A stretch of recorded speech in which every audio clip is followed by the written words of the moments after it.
Quais artefatos são essenciais para um gestor de projetos de software? Eu recebi essa pergunta no meu Instagram recentemente e comentei que é importante sim conhecer os artefatos, mas eles não são o conhecimento principal sobre a finalidade de cada artefato. Então, se você quer entender melhor sobre métodos, processos, ferramentas e técnicas para gerenciar os seus projetos de software e você se tornar um gestor de software altamente produtivo, fica comigo até o final desse vídeo, tá? Então, se você está chegando pela primeira vez aqui nesse canal, seja muito bem-vindo. Meu nome é Agostinho Risso e eu ajudo você aqui a se tornar um gestor de projetos de software altamente produtivo. Então, se você gostar desse conteúdo a qualquer momento, considera curtir ele, o seu like é muito importante para nós. E se você quer continuar recebendo conteúdos como esse, é só se inscrever aqui no canal. E se você não gostar do conteúdo, em vez de deixar o dislike, comenta aí, olha, não gostei disso, daquilo, gostaria de ter mais informações sobre isso. Então vai ser uma grande satisfação poder continuar essa construção de conhecimento para formar gestores de software mais produtivos com você aqui nos comentários, certo?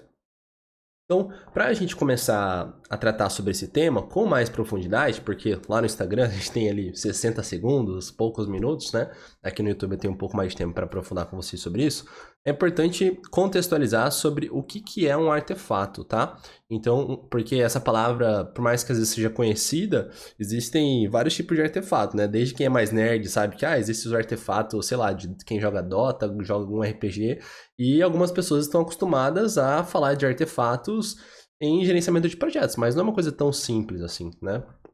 Existem várias nomenclaturas, dependendo da empresa que você trabalha, pode ser tratado de formas diferentes, tá? Então, um artefato, no contexto da gestão de projetos de software, ele é uma técnica usada pela equipe de gestão do projeto para aumentar as chances do projeto alcançar os seus objetivos de negócio. Então, alguns exemplos de artefatos. Você tem o ciclo de vida do projeto, que é, por exemplo, um software ali que vai mostrar se o projeto está em concepção, se está em planejamento, se está em execução, ou se ele já está concluído, ou está eventualmente ali em aferição de resultado de negócio. Então, é o ciclo de vida, é um software, um sistema que recebe dados ali do projeto. Você pode ter o business case, que é um documento que justifica para o negócio por que aquele projeto precisa existir. Então, existem várias formas de você criar um business case, mas ele vai ter ali a justificativa do negócio, ele vai ter eventualmente um retorno sobre investimento, ele vai ter a estrutura inicial do produto, um cronograma inicial, pode ter equipe de gerenciamento, enfim, cada pessoa, cada empresa tende a criar o business case de uma forma, mas é um artefato essencial. Eu vou falar mais em detalhes mais pra frente, né, como que ele contribui significativamente para a gestão dos seus projetos de software e como você pode aprender a construir um business case, ter o direcionamento correto, caso você entenda que é importante investir nisso.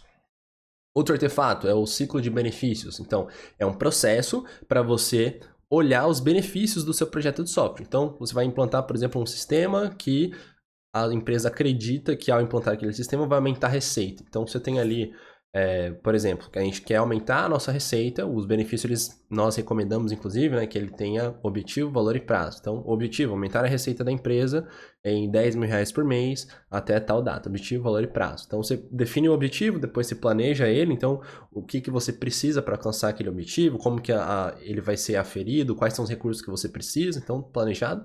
Depois você está executando aquele benefício, depois ele foi 100% aferido, entende? É um processo para você aferir resultado de negócio, é um outro artefato importante.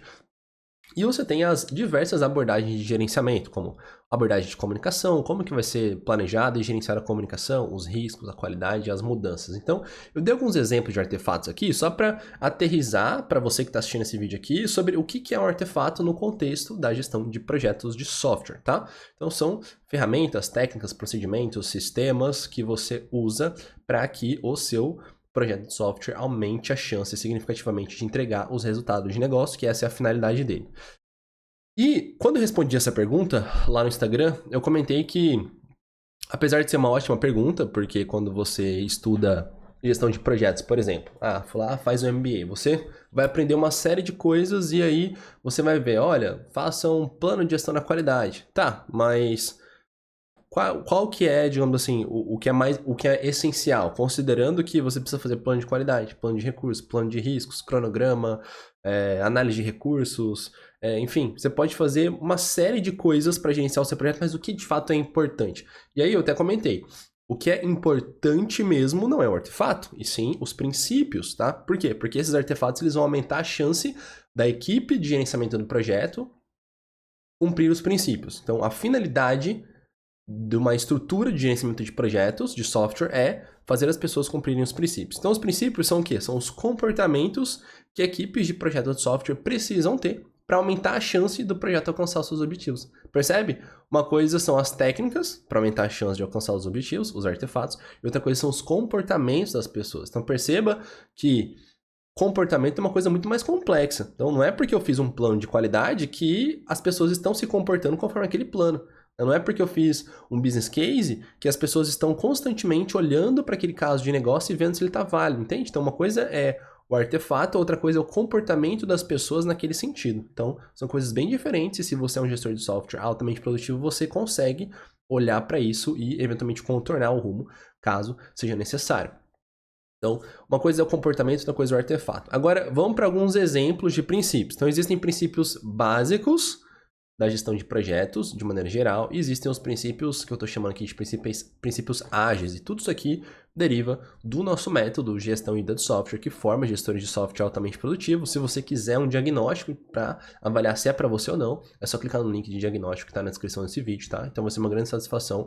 Um dos especialistas aqui da equipe, ou pode ser que até seja eu mesmo, avalie o seu caso especificamente. Olha, eu preciso de ajuda para aprender a implantar esses artefatos, cumprir esses princípios, enfim. Então, os princípios básicos são justificativa contínua de negócio. Então, esse é um princípio básico. Você precisa garantir que as pessoas estão constantemente olhando para o projeto e garantindo que ele é viável, né? Existem indicadores de negócio-chave claros que mostram que aquele projeto precisa ser feito. Outro princípio, foco em produtos, ou seja, você precisa ter certeza que o seu projeto de software está entregando produtos gerenciais, por exemplo, os artefatos são produtos gerenciais, produtos técnicos, que são as estruturas do sistema, e produtos que são produtos de negócio, ou seja, evidências que o negócio recebeu aquele produto e melhorou indicadores críticos, indicadores-chave, que vêm de onde? Dos benefícios do projeto com o artefato gerencial. Então você precisa focar em produtos. Papéis e responsabilidades é um outro princípio importante. Você precisa que as pessoas tenham papéis, por exemplo, executivo, gerente do projeto, product owner, desenvolvedor, enfim, né? As pessoas vão ter papéis-chave ali e as responsabilidades, ou seja, pelo que esses papéis são responsáveis, tá? Então é uma descrição mesmo de cargo que você precisa atribuir para as pessoas. Gestão por estágios, então você precisa que o seu projeto de software tenha pelo menos 2 estágios, um de planejamento e um de execução, mas é fundamental que você, nesse estágio de planejamento, pense nas releases e nas sprints, ou seja, você tem uma estratégia de construção do software para que ele gere benefício em estágios, tá? Então esse de planejamento não é que você tem que planejar tudo antes de executar, mas é que você tem um planejamento básico, você tem uma estrutura de artefatos, por exemplo, básica, para que as pessoas cumpram os princípios, como esse aqui que eu estou falando para vocês. Outro princípio importante é o de gestão por exceção, ou seja, você precisa tratar as variáveis do seu projeto de software em regime de exceção. Então, todo e qualquer projeto de software tem 6 variáveis-chave. Sempre falo sobre elas aqui, mas é importante repetir. Escopo, tempo, custo, são as básicas, qualidade, benefícios e riscos. Ou seja, você tem valores máximos esperados e mínimos para cada uma dessas restrições. Então você precisa tratar isso em regime de exceção e ter método para tratar isso com a diretoria do seu projeto de software, que é quem é responsável em último nível por isso, tá?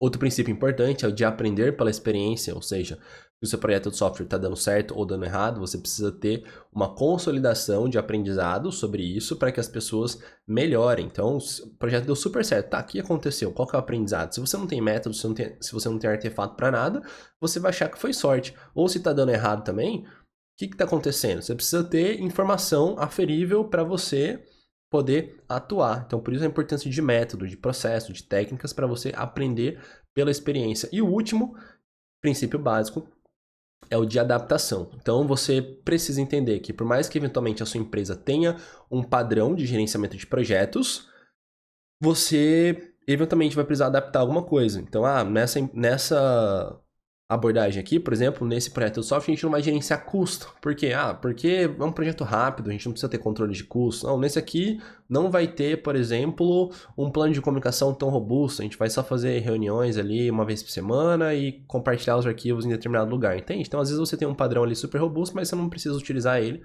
porque você vai adaptar para o contexto do projeto. Então, isso é um princípio básico. E aí, Além desses princípios básicos, você tem os princípios ágeis, que são a comunicação rica, ou seja, pessoas precisam ter aquela mentalidade de se integrarem. Comunicação rica é principalmente o quê?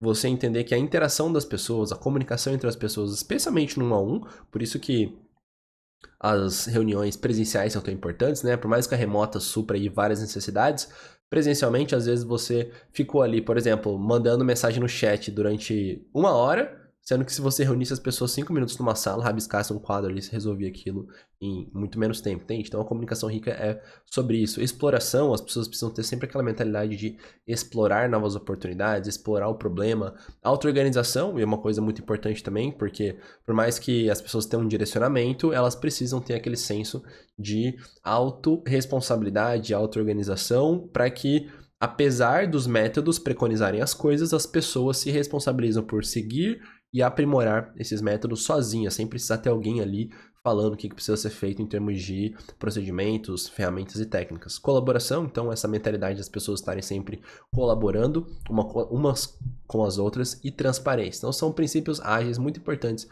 serem seguidos. Então, percebam, os artefatos é para que esses princípios, tanto básicos quanto ágeis, sejam seguidos, tá bom? Então, a gente já contextualizou sobre isso, e agora vamos para a parte de benefícios, né, que é qual que é o benefício de você ter artefatos. Então, nós já falamos sobre isso, mas é importante frisar aqui, antes de entrar no como, porque eles aumentam as chances de você cumprir os princípios. Então, como que você vai cumprir todos esses princípios aqui? Vou até mostrar para você, caso você queira tirar foto, né, dos princípios especificamente. Olha só.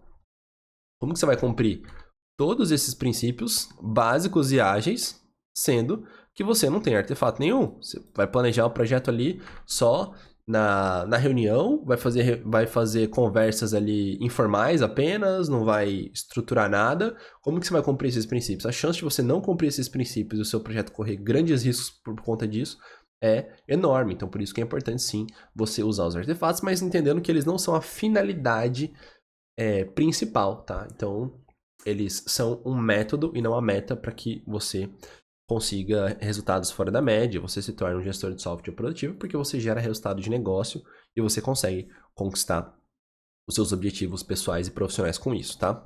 Então, agora a gente vai responder a pergunta, tá? Já tendo contextualizado que eles são o meio e não o fim. Então, eu vou trazer aqui a imagem só para você entender a conexão dos artefatos com cada princípio. Então, o princípio de justificativa contínua, você atende ele com o business case. Então, esse é o artefato. O business case, já comentei como ele, é um documento que justifica por que o projeto precisa existir. O princípio de foco em produtos, você cumpre ele com um processo de gestão de produto, ou seja, um processo para você definir o produto, planejar, aferir a qualidade e encerrar. De papéis e responsabilidades, com uma descrição de papéis e responsabilidades clara. Então, o PO, pelo que ele é responsável, o executivo, o gerente do projeto, o desenvolvedor, o líder técnico, né? Então, você precisa disso. O processo, o princípio de gestão por estágios, você cumpre com o processo de ciclo de vida do projeto, lembra? Concepção, planejamento, execução e assim por diante. E também o processo de gestão do produto, porque você vai planejar o produto por estágios, por fases. O de gestão por exceção, muito importante, o artefato de controles do projeto. Ou seja, o projeto vai ter o desempenho dele mensurado, por exemplo, por índice de atraso de cronograma, índice de atraso ou de entrega no prazo, né, de benefícios, por exemplo. A gente vai controlar a alocação de recursos, a gente vai controlar custo, entende? Então você precisa definir os controles do projeto. E o de aprendizado pela experiência, pelo relatório de status. O relatório de status, quando ele é bem feito, quando ele não é feito só para cumprir tabela, digamos assim, ele é uma poderosíssima ferramenta para que você aprenda pela experiência, inclusive, né, na verdade, principalmente quando o seu projeto está vermelhinho ali, né, quando as várias coisas estão dando errado. E por isso a importância de você não maquiar relatórios de status. E o princípio de adaptação, ele não precisa necessariamente de um artefato, né? Mas você tem uma mentalidade de que não existe ali o one size fits all. Então você vai conseguir adaptar baseado na necessidade daquele contexto, mas, por exemplo, no gestão de software, que é o método que nós ensinamos aos nossos alunos, nós mostramos ali, olha, você, se considerar necessário, pode fazer uma descrição do que vai ser adaptado baseado no padrão, tá? Então, esses princípios básicos têm esses artefatos aqui numa relação de 1 para 1 para você fazer, com exceção aqui do gestão por estágio, né, que nós recomendamos o uso de 2 artefatos. E os princípios ágeis são mais uma questão de comportamento mesmo, é entender o que são esses princípios e promover isso na equipe que atua nos seus projetos de software, certo? Bom, isso era a minha contribuição sobre esse tema e espero que tenha ficado claro. Para você aprofundar em cada um desses artefatos, saber como construir eles e aplicar especificamente nos seus projetos de software, aí eu vou convidar você para fazer um diagnóstico mesmo, clica no botão que está aqui na descrição desse vídeo, solicita um diagnóstico e aí vem estudar com a gente, vem participar desse programa de formação de gestores de software altamente produtivos, que é o Gestão Híbrida de Software, mas apenas se for recomendado para você. Então, quando nós estamos fora de período de evento, que ali existe toda uma conscientização, né, uma demonstração para que a pessoa participe do evento e leve a consciência sobre isso, nós temos esse processo de diagnóstico, que aí sim a pessoa não corre o risco, né, de eventualmente fazer um investimento, e não é para ela, então por isso que nós recomendamos essa abordagem, tá? E também recomendo que você me siga no Instagram e no LinkedIn, por exemplo, essa pergunta veio lá do Instagram, mas tanto no Instagram quanto no LinkedIn tem bastante conteúdo complementar. E se você considera que esse conteúdo pode ajudar outra pessoa, não deixe de compartilhar com ela e recomendar aqui todo o nosso conteúdo de YouTube, Instagram e LinkedIn principalmente. Forte abraço e até o próximo vídeo. Tchau, tchau.